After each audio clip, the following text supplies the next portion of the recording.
محترم ناظرین، رمضان کا دوسرا عشرہ مغفرت کا عشرہ ہے اور رمضان میں اس تسبیح کو پڑھنے والے سے اللہ راضی ہو جاتا ہے۔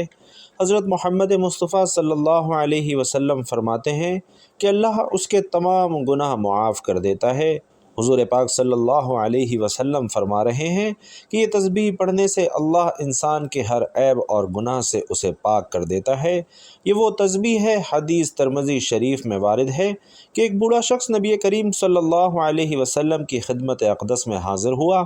عرض کی کہ گناہ بہت زیادہ رکھتا ہوں، عمر بہت ہو چکی ہے، اللہ کی نافرمانیاں اور گناہ بہت زیادہ ہیں، جنت کا سوال ہے۔ رسول کریم صلی اللہ علیہ وسلم نے ارشاد فرمایا کہ جو شخص رمضان کے مہینے میں یہ تسبیح 3 مرتبہ پڑھتا ہے اس کے گناہ بخش دیے جاتے ہیں، اگرچہ وہ جنگ کے میدان سے پیٹ پھیر کر بھاگنے والا ہی کیوں نہ ہو۔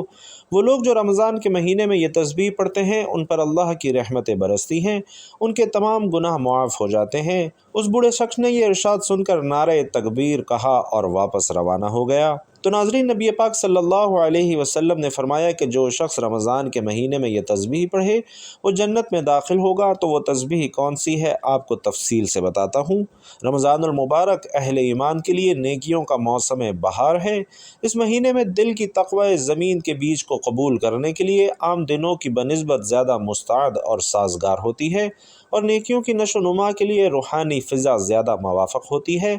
ایک طرف خدا کے انوار اور اس کی رحمتوں کا نزول دلوں کی مردہ زمینوں میں نئی جان ڈال دیتا ہے اور اس میں ایمان کا نور اور نیکی کا شوق پیدا کر دیتا ہے، تو دوسری طرف ایک ایسا ماحول پیدا ہو جاتا ہے جس میں خدا کی اطاعت اور بندگی کا جذبہ ابھرتا ہے، دلوں میں نیکی کے لیے محبت اور برائی کے لیے نفرت پیدا ہو جاتی ہے، اور بڑی تعداد میں مسلمان نیکی کی طرف رجوع کرتے ہیں۔ رمضان المبارک کی آمد پر حضور نبی کریم صلی اللہ علیہ وسلم صحابہ کرام کو جمع کر کے ایک خطبہ ارشاد فرمایا کرتے تھے تاکہ اس مبارک مہینے کے شایان شان استقبال کر سکیں، روزے اور نوافل کے اہتمام کا عزم کر سکیں اور نیکی اور تقوی کو زیادہ سے زیادہ زاد راہ فراہم کر سکیں۔ آئیے بھائیوں اور بہنوں، آج ہم بھی اس خطبے کو سنیں اور یہ سمجھ کر سنیں کہ اس کے مخاطب ہم اور آپ ہیں، اور اس میں جو ہدایات دی جا رہی ہیں وہ کسی اور کے لیے نہیں بلکہ آپ کے ہمارے لیے ہیں۔ آپ صلی اللہ علیہ وسلم فرماتے کہ اے لوگو، تم پر ایک عظمت اور برکت والا مہینہ سایہ فگن ہو رہا ہے۔ اس مہینے میں ایک رات ایسی ہے جو فضیلت اور برکت کے لحاظ سے 1000 مہینوں سے بہتر ہے۔ اس مہینے کے روزے اللہ تعالی نے تم پر فرض کیے ہیں اور اس کی راتوں میں قیام کو نفل کے درجے میں رکھا ہے۔ اس مہینے میں جو شخص خدا کا قرب حاصل کرنے کے لیے نیکی کا کوئی ایسا کام کرے گا جس کی حیثیت نفل کی ہے تو اس کا اجر و ثواب فرض کے برابر ملے گا، اور جو فرض ادا کرے گا تو اس کو اس کا ثواب عام دنوں کے 70 فرضوں کے برابر ملے گا۔ یہ صبر کا مہینہ ہے اور صبر کا بدلہ جنت ہے۔ یہ ہمدردی اور غمخواری کا مہینہ ہے۔ اس مہینے میں مومن بندوں کا رزق بڑھا دیا جاتا ہے، اور جو اس مہینے میں کسی روزہ دار کو افطار کروائے تو اس کے گناہ معاف ہو جائیں گے، اسے آتش دوزخ سے نجات ملے گی، اور اس کو اس عمل کا بڑا اجر و ثواب روزے دار کے برابر ملے گا، اور خود روزے دار کے اجر میں بھی کوئی کمی نہیں کی جائے گی۔ آپ صلی اللہ علیہ وسلم سے عرض کیا گیا کہ اے اللہ کے رسول، ہم میں سے ہر ایک کے پاس تو اتنا سامان نہیں کہ کسی روزہ دار کی افطار کروا سکے۔ تو آپ صلی اللہ علیہ وسلم نے فرمایا کہ اللہ تعالیٰ یہ اجر و ثواب اس آدمی کو بھی دے گا جو دودھ کی تھوڑی سی لسی اور پانی کے ایک گھونٹ پر کسی روزہ دار کو افطار کروا دے۔ جو شخص کسی روزہ دار کو پیٹ بھر کر کھانا کھلا دے اس کو اللہ تعالیٰ میرے حوض کوثر سے پانی پلائے گا، پھر اسے پیاس نہ لگے گی یہاں تک کہ وہ جنت میں داخل ہو جائے گا۔ اس مہینے کا پہلا حصہ رحمت ہے، درمیانی حصہ مغفرت ہے، اور آخری حصہ دوزخ کی آگ سے نجات ہے۔ جو شخص اس مہینے میں اپنے غلام و خادم کے کام میں تخفیف اور کمی کرے گا، اللہ تعالیٰ اس کے گناہوں کو معاف فرما دے گا اور دوزخ کی آگ سے اسے نجات بخشے گا۔ حضور نبی کریم صلی اللہ علیہ وسلم اپنے خطبے کے آغاز میں یہ خوشخبری سنا رہے ہیں کہ ماہ رمضان میں ایک رات ایسی ہے جو اپنی فضیلت اور عظمت کے حوالے سے 1000 مہینوں سے بہتر ہے۔ مطلب یہ ہے کہ ایمان کو جو تقویت، دل کو جو جذبہ، اخلاص و عمل اور زندگی کو جو طہارت اور پاکیزگی اس ایک رات کی عبادت سے حاصل ہوتی ہے وہ 1000 مہینوں کی اطاعت اور عبادت سے بھی نصیب نہیں ہو سکتی، اور قرب الہی کی جو منزلیں بندہ اس ایک رات میں طے کر لیتا ہے وہ 1000 مہینوں میں بھی طے نہیں ہو سکتی۔ حضور اکرم صلی اللہ علیہ وسلم کی ہی ایک دوسری حدیث سے معلوم ہوتا ہے کہ یہ بابرکت رات ماہ رمضان کے آخری عشرے کی طاق راتوں میں ہے، یعنی 21، 23، 25، 27 اور 9ویں رات۔ اس رات کو مخفی رکھنے میں یہ حکمت ہے کہ اہل ایمان رمضان المبارک کے آخری عشرے میں کثرت سے اللہ کی عبادت کریں اور باقی مہینوں کے لیے تقوی کا زاد راہ جمع کر سکیں۔ دوسری بات، آپ صلی اللہ علیہ وسلم نے یہ ارشاد فرمائی کہ جو شخص اس مہینے میں کوئی ایسی نیکی کرے گا جو نفل کا درجہ رکھتی ہے تو اسے اجر و ثواب فرض کے برابر ملے گا، اور فرض کے اجر کو 70 گنا زیادہ کر دیا جائے گا۔ اللہ تعالیٰ نے رمضان المبارک میں یہ اجر و ثواب اس لیے بڑھا دیا کہ بندے اس مہینے میں نیک کاموں میں زیادہ سے زیادہ دلچسپی لیں، ان کے دلوں میں اللہ اور رسول کی اطاعت کا جذبہ پیدا ہو،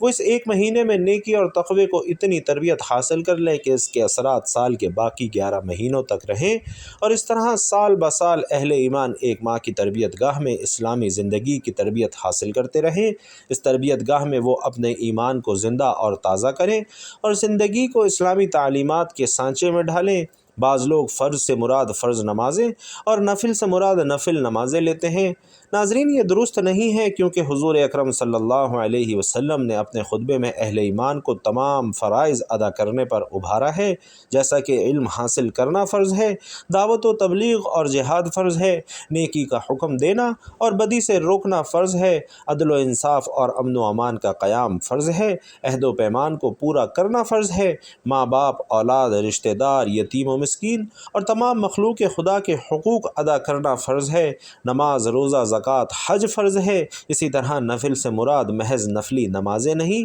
بلکہ اس میں وہ تمام اسلامی اعمال داخل ہیں جن کا درجہ فرض کا نہیں بلکہ نفل کا ہے، جیسا کہ راستے میں پڑے ہوئے پتھر اور شیشے کو ہٹا دینا تاکہ کوئی ٹھوکر کھا کر گر نہ جائے اور کسی کا پاؤں زخمی نہ ہو جائے، اپنے فرائض منصبی کو بخوبی احسن انجام دینے کے لیے اصل ڈیوٹی سے زیادہ وقت دینا، ملازم اور مزدور کو اس کی محنت سے زیادہ معاوضہ دینا، کم منافع پر اشیاء فروخت کرنا،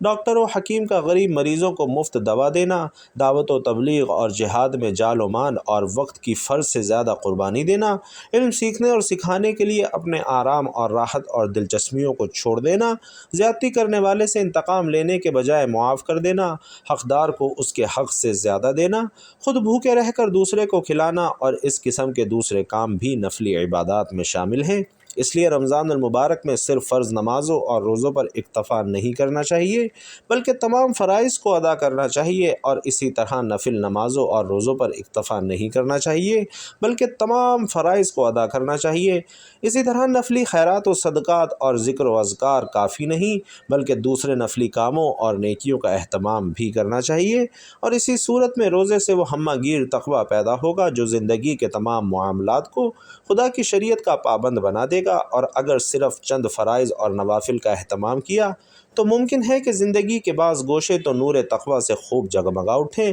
لیکن دوسرے شعبوں میں یا تو اس کی روشنی نہایت مدھم ہوگی یا پھر وہ بالکل تاریکی میں ڈوبے ہوئے ہوں گے۔ ایسے ناقص تقوی کا نتیجہ یہ ہوگا کہ ایک شخص ایک طرف تو تہجد گزار اور اشراق و اوابین کا سخت پابند ہوگا، اور دوسری طرف امر بالمعروف اور نہی عن المنکر کے فریضے سے بالکل غافل ہوگا، بلکہ امکان اس بات کا ہے کہ وہ معروف کی راہ میں رکاوٹ اور منکر کا محافظ اور پاسبان بن کر رہے۔ ایسا ناقص متقی ممکن ہے کہ اپنی زبان کو ہر وقت ذکر و ورد اور تسبیح و تحلیل سے تر رکھتا ہو، لیکن ساتھ ہی اس کے زبان کے شر سے نہ تو اس کے رشتہ دار اور پاس پڑوس والے محفوظ ہوں اور نہ دوسرے ملنے جلنے والے، اور ظاہر ہے کہ ایسے آدمی کو متقی نہیں کہا جا سکتا، بلکہ حضور صلی اللہ علیہ وسلم کا فرمان ہے کہ وہ جہنمی ہے۔ اس لیے رمضان میں تمام فرائض اور تمام نوافل کی پابندی مقدور بھر کرنی چاہیے تاکہ پوری زندگی تقویٰ کے رنگ میں رنگ جائے اور زندگی کا ہر شعبہ نور تقویٰ سے منور ہو جائے۔ ناظرین، اس خطبے میں حضور صلی اللہ علیہ وسلم فرماتے ہیں کہ یہ مہینہ صبر کا مہینہ ہے، اور صبر کے معنی ہے خدا کی اطاعت اور بندگی کے لیے اپنی خواہشات پر کنٹرول کرنا اور ان کو خدا کی مرضی کے تابع کر دینا۔ ناموافق حالات میں دین پر قائم رہنا، اس کو قائم کرنے کے لیے جانی اور مالی قربانیاں دینا اور مصائب اور مشکلات برداشت کرنا، اور ظاہر ہے روزہ اسی صبر و تحمل کی تربیت دیتا ہے۔ سحری کے وقت نیند کا غلبہ ہے، لیکن ایک مسلمان میٹھی نیند سے اٹھ کر سحری کرتا ہے، دن کے وقت بھوک پیاس لگتی ہے لیکن وہ صبر کرتا ہے اور کھانے پینے کی طرف ہاتھ نہیں بڑھاتا، وہ خواہش نفس سے مغلوب ہونے کے بجائے اس کو اپنے قابو میں لے لیتا ہے۔ اسی طرح فکر و خیال، آنکھ، کان، زبان اور ہاتھ پاؤں حرام کی طرف بڑھنا تو چاہتے ہیں لیکن وہ انہیں روک لیتا ہے، اور اسی طرح جو شخص پورے ایک ماہ تک صبر و تحمل کی مشق کر لے، اس کے لیے سال کے باقی 11 مہینوں میں بھی خدا کی بندگی اور اطاعت کے لیے اپنی خواہشات کو قربان کرنا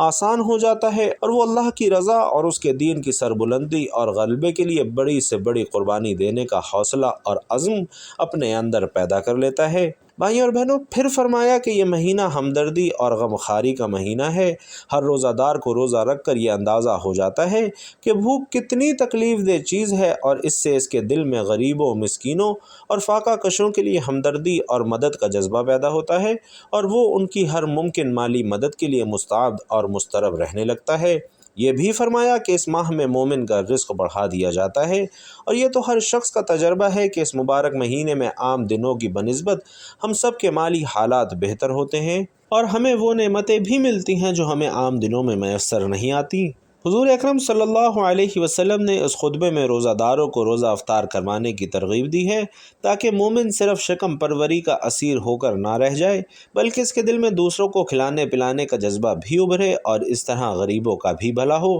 یہ اجر و ثواب جس کی خوشخبری حضور اکرم صلی اللہ علیہ وسلم نے دی ہے، ان افطاریوں کے لیے ہے جو محض اللہ کی رضا اور اجر و ثواب حاصل کرنے کی نیت سے کروائی جائیں۔ یہ اجر و ثواب ان افطاریوں پر نہیں جو اپنی دولت مندی اور شان و شوکت کے مظاہرے اور کاروباری یا سیاسی مقاصد کے لیے کروائی جاتی ہیں۔ آخر میں فرمایا کہ اس کا پہلا حصہ رحمت، درمیانی حصہ مغفرت اور آخری حصہ دوزخ کی آگ سے نجات کا ہے۔ مطلب یہ ہے کہ اس مہینے میں لوگوں کے لیے درجات کی بلندی ہے، اور گناہ گار چاہے ان کے گناہ زمین کے ذروں اور آسمان کے تاروں کے برابر ہی کیوں نہ ہوں، اگر وہ گناہوں سے توبہ کر کے نیک اور صالح بن جائیں تو اللہ تعالیٰ انہیں بخش دے گا اور دوزخ کے عذاب سے انہیں بچا لے گا۔ بس عزم کیجئے کہ اس مبارک مہینے میں خدا کے دامن رحمت سے چمٹ جائیں گے، رو رو کر اپنے گناہ معاف کروائیں گے، اور نیک بن کر اس کے عذاب سے بچنے اور اس کی نعمتوں بھری جنت میں داخل ہونے کی پوری کوشش کریں گے۔ رسول علیہ السلام ارشاد فرماتے ہیں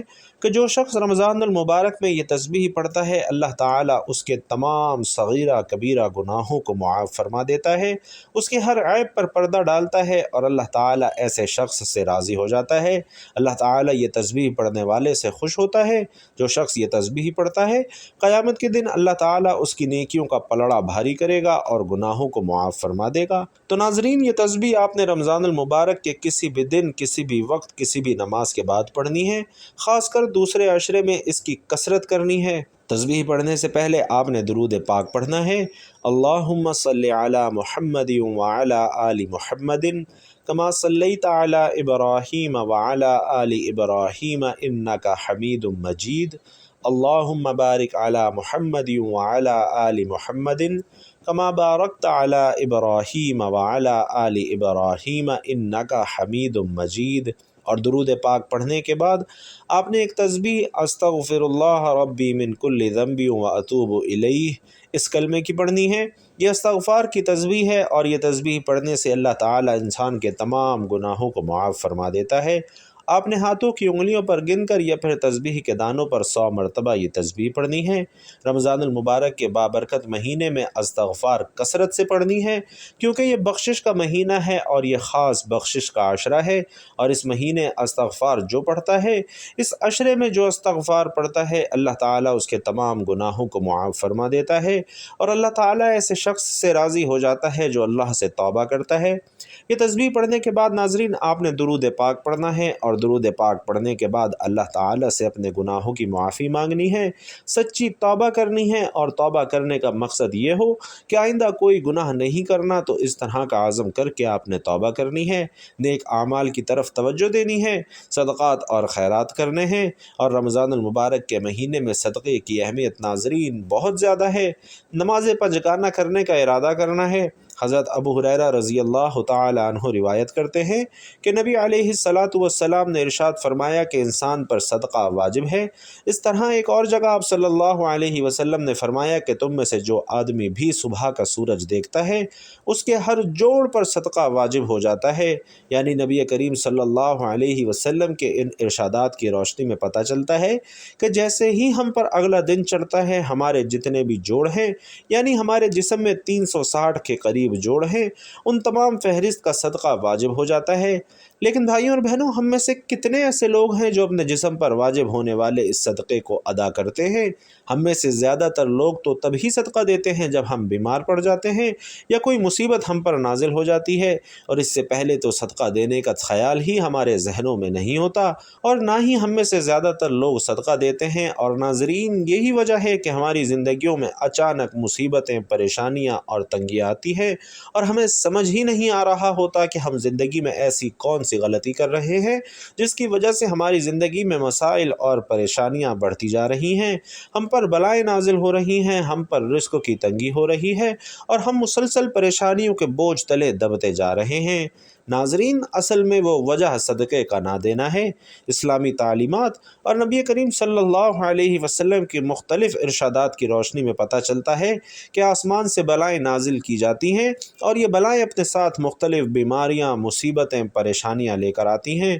کوئی بلا اپنے ساتھ بیماری لاتی ہے تو کوئی حادثہ، کوئی رزق کی تنگی، لیکن صدقہ کرنا ہمیں نہ صرف ان بناؤں سے بچاتا ہے بلکہ غربت اور پریشانیوں سے بھی بچاتا ہے۔ صدقے کی وجہ سے ہمارے رزق میں اضافہ ہوتا ہے، گھروں میں برکت ہوتی ہے، اور اس کے علاوہ ہمیں یہ بھی پتہ چلتا ہے کہ صرف مال خرچ کر کے ہی صدقہ نہیں دیا جاتا، بلکہ اگر آپ کسی کو سلام کرنے میں پہل کرتے ہیں تو یہ بھی صدقہ ہے، پانی پلانا بھی صدقہ ہے۔ اسی طرح صدقے دینے کے بہت سے طریقے ہیں، جیسا کہ دو آدمیوں، دو بھائیوں کے درمیان صلح کروا دینا، کسی کی مدد کر دینا، اچھی بات بتانا، نماز کے لیے جو آپ قدم بڑھاتے ہیں ناظرین، یہ بھی صدقہ ہے، اور راستے سے رکاوٹیں اور پتھروں کو ہٹا دینا بھی صدقہ ہے، دوسروں کو فائدہ پہنچانا، کسی کی دعائیں لینا، کسی کو پڑھانا یا کوئی چیز سکھا دینا، کسی کو اچھی بات بتانا، کسی کو مسکرا کر دیکھنا، کسی مصیبت میں پھنسے انسان کی مدد کرنا، وقت نکال کر اپنے ماں باپ کے ساتھ وقت گزارنا،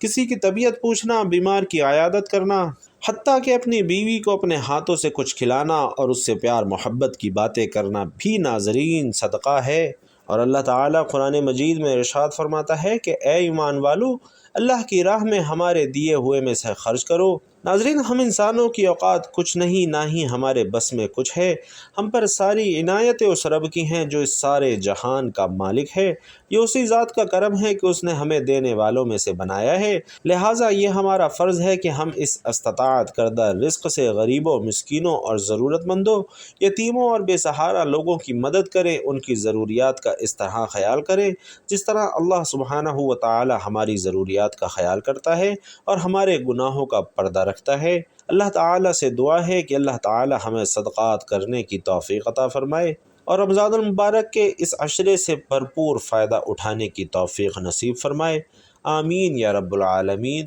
بھائیوں اور بہنوں، آخر میں آپ سے گزارش ہے کہ کامنٹ باکس میں جزاک اللہ ایک مرتبہ ہمارے لیے ضرور لکھ دیجیے گا۔ اللہ تعالیٰ آپ سب کا حامی و ناصر ہو، آمین یا رب العالمین۔